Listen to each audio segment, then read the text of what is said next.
सपना हर कोई देखता है। आप, मैं, कभी खुली आंखों से तो कभी बंद आंखों से। खुली आंखों से देखे सपने को पूरा करने की कोशिश भी करते हैं, लेकिन जब ये सपना जुनून बन जाए तो क्या? जब सपनों के पीछे की दीवानगी दिलो दिमाग पर हावी हो जाए तो क्या?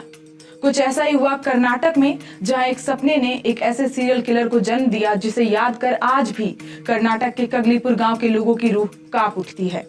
वो आज भी सलाखों के पीछे है, लेकिन पुलिस वाले भी उसका नाम सुन सिहर जाते हैं। सबसे खौफनाक बात ये कि ये किलर एक महिला थी। क्या आप यकीन करेंगे कि एक महिला जो दिखने में आम और शांत सी लगती थी, उसने 6 से ज्यादा महिलाओं को ठंडे दिमाग से मार डाला। ये कहानी है मल्लिका की, जिसे दुनिया जानती है साइनाइड मल्लिका के नाम से। भारत की पहली महिला सीरियल किलर जिसे दोषी मानते हुए सजा सुनाई गई थी। हत्याएं भी इतनी होशियारी से करती कि सबूत तक हाथ नहीं लगते। उसके निशाने पर होती थी भोली भाली और शरीफ महिलाएं। उसके खौफ की कहानी ऐसी कि आज से 25 साल पहले बेंगलुरु में महिलाएं दिन के उजाले में भी घर से निकलने से डरने लगी। इस सब की शुरुआत हुई साल 2007 में, जब कर्नाटक की राजधानी बेंगलुरु के बाहरी इलाके में मंदिरों से जुड़े जगहों पर महिलाओं की रहस्यमय ढंग से मौत होने लगी। एक के बाद एक इन मौतों ने लोगों को दहशत में डाल दिया, तो कई सवाल भी उठने लगे। लेकिन सबसे हैरान करने वाली बात यह थी कि महिलाओं की लाशों पर कोई निशान नहीं मिलता। यानी अगर हत्या का शक भी होता, फिर भी शव पर किसी भी तरीके का निशान न मिलने से लोग हैरत में पड़ रहे थे। पुलिस ने मामला दर्ज किया और जांच शुरू हुई तो पता चला कि इन हत्याओं के पीछे एक महिला का हाथ है।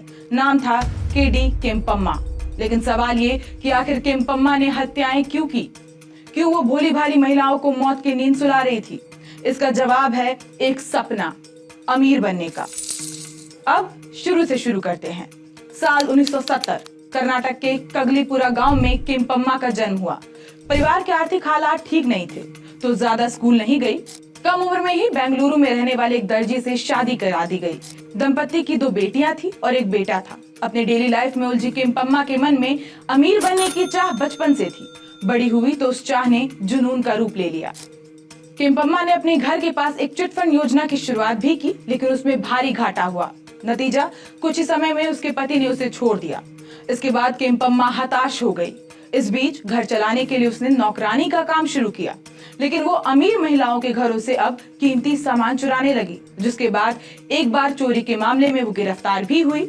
6 महीने जेल की हवा भी खाई और बाद में एक सुनार दुकान पर काम करने लगी। यहीं से उसे एक ऐसी चीज के बारे में पता चली जो आगे चलकर कई महिलाओं के मौत का कारण बनने वाली थी। वो चीज थी साइनाइड। केम्पम्मा ने सबसे पहला शिकार साल 1999 में बेंगलुरु की ममता राजन को बनाया। उसने महिला को झांसा दिया कि पूजा पाठ कराकर वो महिला के दुख को खत्म कर देगी। इसके बाद एक सुनसान जगह पर ले जाकर प्रसाद में साइनाइड मिलाकर उसकी हत्या कर दी और इसके बाद उसके सारे गहने लूट लिए। हत्या के बाद केम्पम्मा अंडरग्राउंड हो गई, लेकिन तब तक मामला पुलिस तक पहुंच चुका था। पोस्टमार्टम में पता चला कि महिला को जहर यानी साइनाइड देकर मारा गया था। इस वारदात के बाद केम्पम्मा ने कई सालों तक एक भी हत्याएं नहीं की, लेकिन ये सिलसिला एक बार फिर शुरू हुआ साल 2006 में। केम्पम्मा ने इस बार नागवेणी नाम की अमीर महिला को पूजा पाठ के नाम पर फंसाया और हत्या के बाद गहने लेकर फरार हो गई।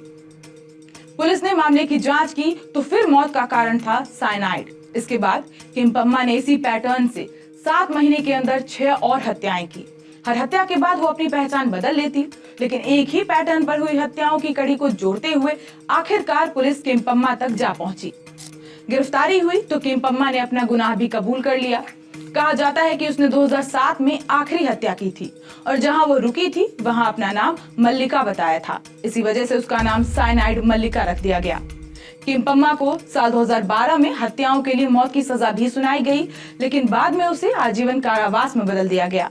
फिलहाल केम्पम्मा बेंगलुरु की सेंट्रल जेल में अपनी सजा काट रही है। कहा जाता है कि साइनाइड मल्लिका ने सिर्फ 7 नहीं बल्कि 12 से ज्यादा हत्याएं की, लेकिन कुछ हत्याओं का कभी पता ही नहीं चल सका। तो ये थी भारत की पहली महिला सीरियल किलर की कहानी।